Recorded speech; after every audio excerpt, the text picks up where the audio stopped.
Hello guys, இன்றைக்கி நம்ம பன்னீர் பண்ண போகிறோம். அண்ட் இதுக்கு நான் வந்து 1 லிட்டர் பால் எடுத்திருக்கேன். நீங்கள் ஃபுல் ஃபேட் மில்க் இருந்தால் அது எடுத்துக்கோங்க, அதில் இன்னும் நல்லா குவான்டிட்டி நிறைய வரும்.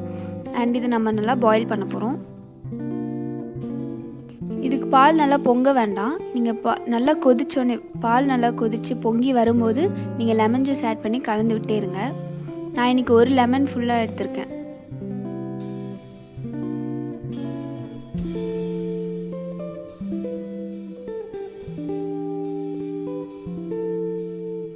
லெமன் ஜூஸ்க்கு பதில் வினிகர் கூட ஆட் பண்ணிக்கலாம். அண்ட் லெமன் ஜூஸ் ஆட் பண்ணோடனே தண்ணி தனியாக பன்னீர் தனியாக வந்துடும். ஸோ இந்த ஸ்டேஜில் நம்ம ஸ்டவ் ஆஃப் பண்ணிடணும்.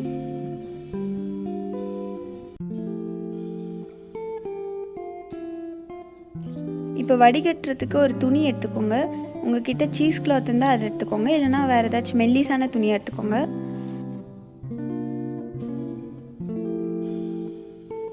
இப்போ லெமன் ஜூஸ் ஆட் பண்ணியிருக்கிறதுனால நல்லா தண்ணி போட்டு வாஷ் பண்ணிட்டீங்கன்னா அந்த லெமன் ஜூஸோட ஃப்ளேவரோ ஸ்மெல்லும் இருக்காது.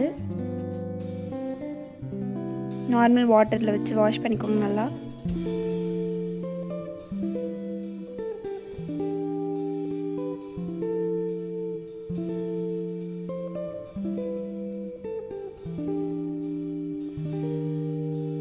வாஷ் பண்ணிட்டு தண்ணி நல்லா புழிஞ்சு விட்டுக்கோங்க.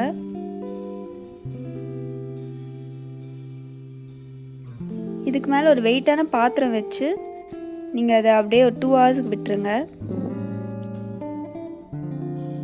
பன்னீர் ரெடி ஆயிடுச்சு. நீங்கள் எந்த ஷேப்பில் வைக்கிறீங்களோ அந்த ஷேப்பில் தான் பன்னீர் வரும்.